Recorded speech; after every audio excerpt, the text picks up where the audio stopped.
Bob Proctor said something really, really powerful to me. There's only 3 or 4 quotes I share of him, but these are ones that are ingrained because he said them so much.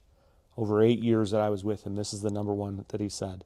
Tony, you'll never be able to break out of a prison if you don't know you're in one. So you ask, like, what's the first step? It's to realize, oh my heavens, I'm in my prison. Why can't I do that?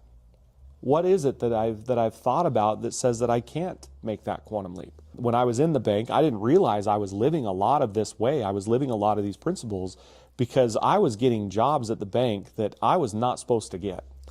You were supposed to have X years of banking experience and X years certification and X years education and X years of, and I didn't have any of it. And I was getting these huge jobs because, quite frankly, I just wanted the job. And so I would look at I'd look at the job description and it had the prerequisites and I'd just ignore them. And I'd apply for the job anyway. And I'd get interviewed and people would fall in love with my contagious energy and they're like, you got the job. And I was like, you don't need to know that I don't have any of that stuff that you put on your prerequisites? Nope, they don't. And I got to a point in the bank, and for those that are at the bank, sorry, not sorry, but there was a point in the bank where I was hiring people with way more qualifications than I had.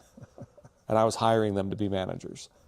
And I remember one time my recruiter came to me and said, hey, do you want me to sift through all those resumes and take out all the ones that don't qualify?